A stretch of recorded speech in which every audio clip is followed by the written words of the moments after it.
Mbah saya itu terkenal wali, yang bapaknya bapak. Itu kalau kesini nyifati Badullah pun satu. Nur itu mondok gini itu enggak apa-apa. Pondok elek lah, kiaimu wali. Zaman itu bapak itu di kamar kursi ya masih ada kakinya. Saya dulu sering dijak ke sini sama bapak. Jadi mbah saya itu terkenal wali dulu. Jadi mbah saya itu tirakat terus sampai kapundhut itu poso terus. Kebetulan cucunya agak niru. Saya tidak niru itu karena itu Gus Zaki. Memang disuruh tidak niru. Kata mbah saya, kira usah tirakat, terus tak tirakati aku. Gitu. Jadi saya, Mbah Mun juga gitu. Kowe haram tirakat, tak tirakat ya. Saya senang sekali. Tapi tua-tua kok mikir putu. Nah, terus tirakati putuku sopo. Jadi mulai jadi kiai betul Mas Latif, saya ini sudah mulai mikir putu. Karena saya ini termasuk orang yang kecelok alim yang enggak banyak orang menghormati karena sudah diramal sama mbah-mbah. Di dulu mbah saya Mbah Nur Sam itu kakak saya itu SMP, SMA. Kakak saya yang kedua juga SMP, SMA. Mbah saya itu Mbah Nur Sam itu yang nganterkan bapak ketika mondok sini itu. Yang ikrar karo Badullah wali Mbah Nur Sam. Ahli tirakat, ahli puasa. Itu bilang, Nur, anak sing iki aja pondok, aja sekolahno. Sumben sing ngalim ku anak sing iki. Ketika saya hampir tamat SD sama mbah saya Tuban, mbah saya Naruan juga di Sabdo begitu. Singkat cerita sama mondok sarang. Mondok sarang pertama langsung dikenal Mbah Mun, wong anak kiai jadi langsung dikenal. Didoni macam-macam terus jadi wong alim itu gak ada yang ngelem. Biasa aja untuk dongane wong sepuh. Ya sebenarnya agak kecewa ya, saya inginnya kan dianggap prestasi gitu, ternyata dianggap doanya orang-orang sepuh. Ya, makanya kula niki mriki ya rada ya syukurlah sama Bang Mutamakin sama semuanya karena tadi, kenapa saya harus cerita ini? Quran sendiri mengakui bahwa orang soleh itu diantara aturannya adalah dzurriyyatam ba'duha min ba'd. Meskipun Allah bisa bikin orang soleh dari mana saja, tapi yang legitimit itu memang dzurriyyatam ba'duha min ba'd. Dan kata dzurriyyah itu tasmalu auladal inas, kata Ibnu Hajar al-Asqalani, memasukkan turunan yang dari ibu. Meskipun tentu secara wali nikah atau secara disiplin nasab dari ibu itu tidak ngefek. Tapi dari segi fa'innal irqadassas bahwa sistem tubuh kita itu tetap ada gen dari seorang apa? Ibu. Sehingga banyak ulama tafsir mengatakan dzurriyyah itu tasmalu auladal inas. Dzurriyyah itu memasukkan turunan dari apa? Ibu. Bapak saya itu nasabnya nasab wali. Jadi babahnya itu suka tirakat, suka. Ibu itu nasab kiai. Jadi kalau bapak wiridan itu, kalau istiqomah itu disalahkan sama keluarga ibu. Istiqomah itu salah. Karena ijabu malam yajib, mewajibkan sesuatu yang tidak wajib. Itu masalah secara ilmiah. Mbah Mun itu sering kritik, kalau ada pondok kok wajib puasa, wajib merawat itu sering kritik. Itu secara fikih bahaya. Ijabu malam yajib, mewajibkan sesuatu yang tidak wajib. Dan itu kriminal dalam bab fikih. Betul itu, sama cari di Sulam Taufik. Babnya itu ngeri, ijabu malam yajib itu tidak dihitung minal kabair. Dicari sendiri itu di bab Sulam Taufik, tidak perlu saya sebut, itu parah betul malah cara menvonis Abdullah bin Husain bin Thohir di Sulam Taufik. Ijabu malam yajib. Tapi pondok-pondok yang tirakat tidak kurang dalih. Niki boten majibaken, ngelatih. Boten majibaken tapi napa? Nah, silsilah dari keluarga ibu itu suka ilmu. Sehingga Abdullah bin Mas'ud itu tiap hari itu mensweeping orang yang sering duha. Kalau ada orang duha istiqomah itu disweeping. Awas, harus seminggu sekali, nggak boleh tiap hari. Masa sholat fardu kamu saingi sholat duha? Nggak boleh, fardu tersaingi. Itu Abdullah bin Masyhur, sama cari di Al-Hunyah. Sayyidah Aisyah kalau ada orang duha tiap hari dimarahin. Dan itu secara konstitusi ilmu benar karena Nabi Qiyamul Lail Ramadan itu hanya 4 hari yang dipandu. Lainnya itu enggak. Khasyata ayyufradu alaihim, kalau dalam sahih takut dianggap fardu. Akhirnya istiqomah itu masalah di keluarga saya yang dari ibu. Nah, kebetulan kita ini suka ada istiqomah, akhirnya ya seperti ini. Tapi ini ilmu harus kita bicarakan. Tapi yang istiqomah Bapak itu pengagum Badullah. Bapak itu suka sama istiqomah karena punya guru dulu Kiai Zubaidi istiqomah, Badullah istiqomah. Tapi jangan kira Badullah itu hanya istiqomah. Saya punya sanad banyak, mungkin Gus Zaki lebih tahu. Sering saya diceritani Bapak. Badullah itu nak ambek wong fasih teman-teman itu rapati cocok. Senajan to majibno fasih. Tak takoki iki nopo. Empuk nak ke fasih darani wong awam untuk ganjaran. Mergo macane Quran gak fasih. Padahal untuk ganjaran mergo seneng Quran. Jadi terus tak takoki Bapak, niku saged damel syariat mboten? Ya ora kena, pokoke ngono. Jadi gue ngekrori. Artinya beliau ndak ingin lah gara-gara kita terlalu pakem tajwid kemudian menganggap siapa saja baca Quran salah kemudian tidak dapat pahala. Bisa saja hamalahum ala ayakra'ul Qur'ana apa mahabbatuhum wa iskuhum wa kada wa kada. Jadi akhirnya saya jadi tahu. Oke, secara makhraj salah, tapi iseknya benar, mahabbahnya benar, brontonya benar. Jadi sebetulnya Abdullah itu punya sekian makalah tentang ilmu. Hikam juga gitu. Nur nak cah santri ngaji ihya itu jauh oleh. Saya nak hikam mojo. Maksudnya beliau entah kalau setelah itu Abdullah itu melarang siapa saja santri ngaji hikam itu dilarangnya ada kelas tertentu untuk boleh ngaji hikam. Nah, kenapa saya cerita ini? Karena saya masih ingat betul di antara wasiatnya Mbah Mun itu. Firroh sebab apa Fatihah kok ihdinas siratal mustaqim bukan siratoka tapi siratal ladzina an'amta alaihim. Dawe Mbah Mun fa inna Allaha ta'ala la ya'kul wa la yashrab wa la yanqih wa la kadza wa kadza. Allah itu tidak makan, tidak minum, tidak tidur. Sehingga kita tidak bisa niru Allah. Tapi yang makan tidur itu manusia. Sehingga kalau ingin dekat Allah ya niru siratal ladzina bukan siratoka. Kita cara tidur niru Kanjeng Nabi, niru ulama, cara makan, cara minum, niru Allah tidak bisa. Makanya bukan ihdinas siratal mustaqim siratoka tapi siratal ladzina an'amta. Maka dalam beragama itu butuh master, butuh panutan. Ya tentu Mbah Mun oleh ngendikan pakai luwet orang-orang kuno. Cara Mbah Mun pakai cantolan. Maka saya punya makalah banyak dari Bapak, dari Mbah Mun, dari Mbah Zubair, dari sampai saya itu hafal sanad sampai Rasulullah SAW. Karena yang bisa mengawal ilmu itu sanad. Termasuk saya di sini bawa kitab Ar-Risalah Al-Qushairiyah. Nanti saya baca beberapa panutan kita. Di sini ada Abdul Qasim Al-Junaidi, ada Abu Yazid Al-Bustami, ada banyak ulama yang ditulis Ar-Risalah Al-Qushairiyah. Dan itu yang membentuk Imam Ghazali, kitab Ar-Risalah Al-Qushairiyah. Tapi sekarang kita ini tidak belajar lagi tentang tasawuf. Tasawuf itu Abdul Qasim Al-Junaidi jadi wali itu bukan wiridannya terlalu banyak, enggak. Beliau pernah bikin satu kalimat yang menjadikan Allah itu ridho. Kalimatnya begini, kalau malam beliau wiridan gini, ya Allah, kenapa engkau ngasih rezeki saya? Padahal engkau tidak butuh saya. Kalimatnya sederhana. Kalau seorang majikan ngasih servis sama karyawannya, memang butuh pekerjaannya. Orang tua ke anak butuh kasih sayangnya. Tapi engkau ini zat yang tidak butuh saya, tidak butuh kita. Ngapain ngasih? Jadi punya sisi betapa Allah itu luar biasa. Wong tidak butuh kok. Ngasih itu kan luar biasa. Jadi karena mensifati seperti itu Allah itu ridho. Itu luar biasa. Normalnya orang memberi itu kan, apalagi orang memberi kiai itu kacau sekali. 1.000 jaluk swarga. Salam template 1 juta wae jaluk roh. Swarga itu parah lagi. Nanti kalau enggak masuk surga tunda-tunda. Itu ngeri lagi itu 1 juta minta apa? Surga. Sayyidina Ali itu diantara sebabnya beliau dekat Allah itu karena muamalahnya sama Allah itu benar.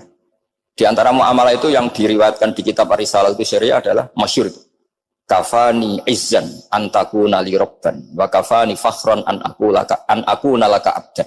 Tiap malam ya beritanya itu, ya Allah, saya sungguh sangat mulia karena engkau yang jadi Tuhan. Coba kalau saya dituhani manusia yang mati atau dituhani siapa yang mati juga. Wa kafani fakhron an aku nalaka abdan. Saya ini bangga sekali karena jadi budak, jadi hamba zat yang tidak mati. Jadi pakem-pakem yang menjadi masyrab kalau dalam bahasa tasawuf itu yang menjadikan wali. Sehingga yang dikatakan ibadah itu apa? Ma'rifatullah. Mengenali Allah secara benar. Jadi jangan kira wali-wali dulu terus terlalu istiqomah, ada juga. Mereka punya pakem yang menjadikan Allah itu ridho. Saya beri contoh nih di sini banyak makalah nanti saya beberapa baca tabarruk. Banyak riwayat dari orang-orang sufi. Nabi Ibrahim itu pernah ketemu orang Majusi. Beliau terkenal sakhok, terkenal sakhian. Ketika ketemu orang Majusi, ya Ibrahim saya ini sehari saja ngasih makan saya. Kamu kan tukang ngasih makan orang. Terus ya tapi bisyarti antus lima, kamu harus Islam. Fikihnya Nabi Ibrahim adalah kalau saya menolong dia berarti nolong orang kafir. Setelah orang itu lewat berlalu karena Nabi Ibrahim nggak mau hormat, Allah memberi wahyu ke Nabi Ibrahim. Kenapa ya Ibrahim tidak kamu terima 1 hari, kamu kasih makan 1 hari? Ya karena dia majusi. Kata Allah, dia umurnya berapa? 60 tahun. Tanyakan, pernah kelaparan kan hanya hari ini? Iya ya Allah. 60 tahun dia kafir tak kasih makan. Minta kamu sehari aja kok gak boleh. Akhirnya Nabi Ibrahim dipanggil orang majusi, dikejar dipanggil. Ayo tak kasih makan 1 hari. Kok kamu sekarang jadi baik? Habis ditegur Tuhan. Terus kata, ahakada yu'amiluni. Apa seperti itu Tuhanmu mengu'alamalai saya? Ya na'am. Akhirnya Islam orang majusi. Jadi itu lagi-lagi ilmu. Jadi yang dikatakan ilmu itu satu teori atau kalimat atau apa saja yang menjadikan kita ini pakem. Meskipun pakem itu kadang sulit diterima orang-orang khusyuk. Orang khusyuk itu ya nyun sewu ada sisi nakalnya. Makanya Mbah Mun sering jargon masyhur. Zada khusyuan, zada jahlan, tambah khusyuk tambah bodoh. Bukan bodoh dengan makna salah itu enggak. Memang kadang terus anti ilmu. Misalnya gini, ini contoh yang karena saya ini mengkhidmati ilmu, saya beri contoh yang urusan ilmu. Ada orang sujud diinjek orang fasik, kepalanya diinjek orang fasik. Terus si orang yang sujud tadi ini ada di Sahih Muslim, juga ada di Ihya. Wallahi la yaghfiru wa laka. Pakai sumpah, wallahi la yaghfiru wa laka. Allah langsung mewahyukan ke Nabi fi hadaz zaman, fi tilkaz zaman atau fi dzalikaz zaman. Man dzalladzi yata'alla alayya alla aghfira li fulan qad ghafartu lahu wa ahbattu amalak. Katakan ke orang itu, siapa yang mencatut nama saya yang hanya berstatus tidak memaafkan. Itu enggak fair. Saya ini Tuhan kok bisa yaghfir, bisa yu'adzib. Kok sifat saya tinggal 1 yu'adzib itu gimana? Dicatut separuh itu Allah tidak terima. Tapi kalau kita baca Quran, saya ini sama orang fasik ya benci. Saya ini orang soleh, setidaknya pura-pura soleh lah. Karena di depan para kiai. Tapi mau tidak mau. Ketika Allah mensifati dirinya tentang orang munafik gimana? Wa yu'adzibal munafiqina insya'a au jatuh. Itu cocok, tidak cocok. Potensi memberi tobat itu ada.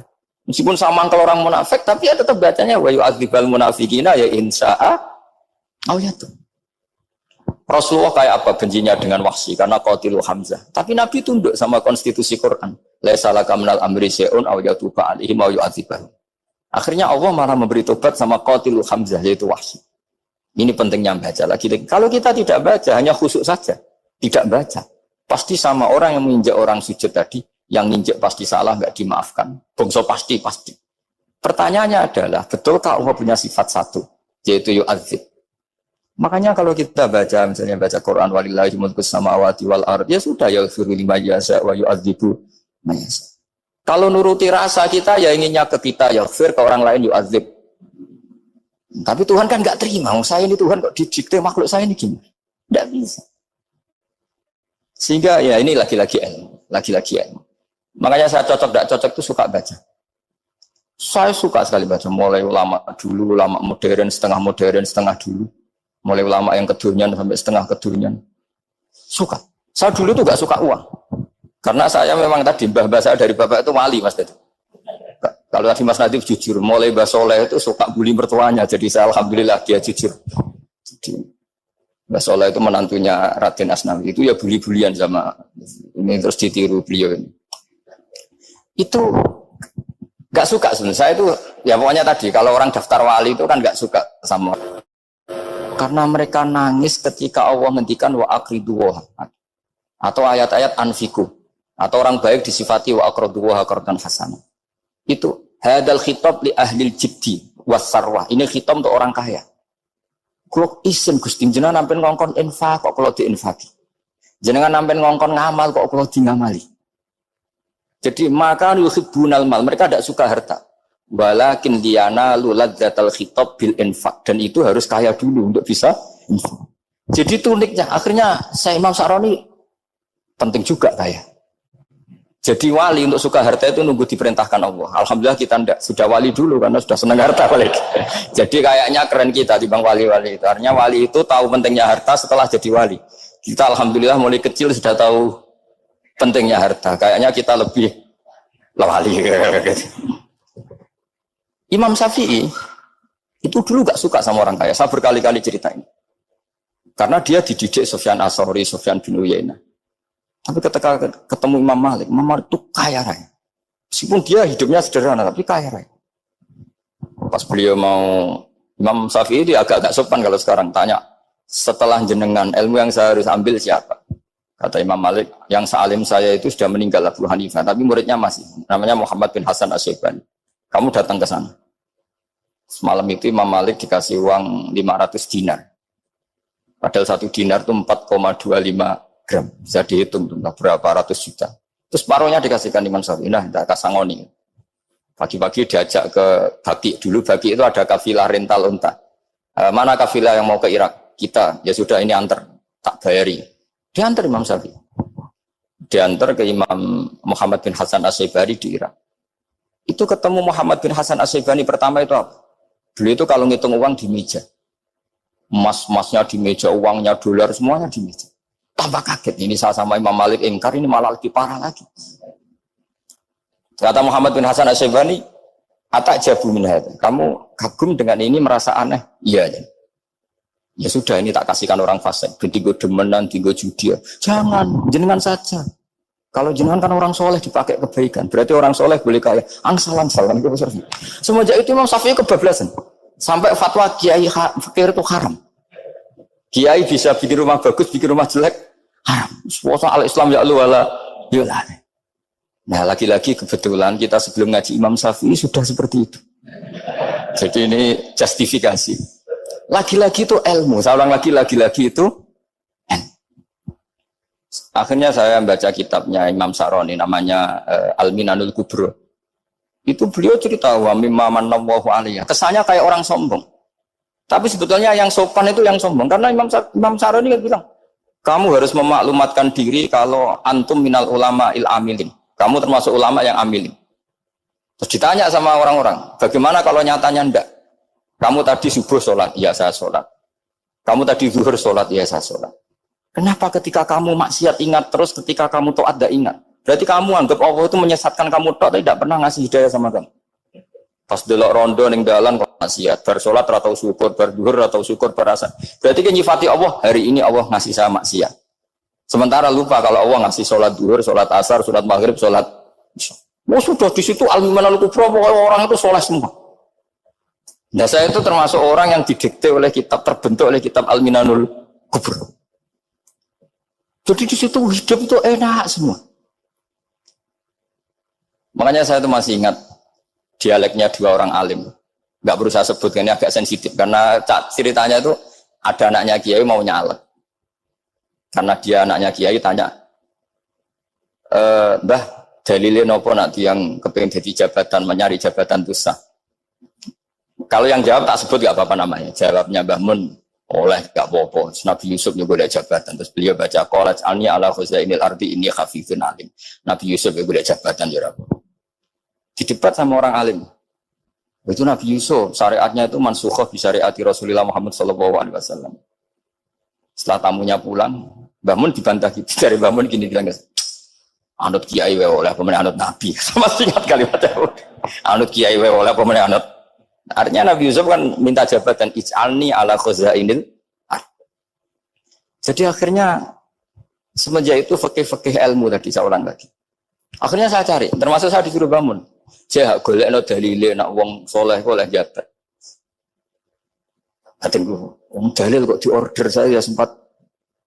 Ternyata saya cari-cari ya tadi am yahsudunan nasa alama atahum wa min fadlih faqad ataina ala Ibrahim alkitab wal hikmata wa atainahum mulkan azim. Keluarga Nabi Ibrahim di antara sifat yang disebutkan Allah adalah dikasih mulkan azim. Sebab itu akhirnya kiai Indonesia itu mazhabnya Syafi'iyah semua. Politik ya kerso, jabat ya kerso, proposal ya kerso. Saya ini, maksud saya ini yang menyelamatkan ilmu. Kalau orang khusyuk pasti gedeng. Kiai kok gelem proposal, kiai kok para pejabat. Tapi orang ilmu setuju. Nah saya nggak tahu setujunya itu bawaan ilmu apa bawaan nafsu tadi itu yang mulai saya datang. Nah kalau saya kan bawaan ilmu saya baca. Itu bedanya saya dengan Mas Nadif jadi bawaan baca.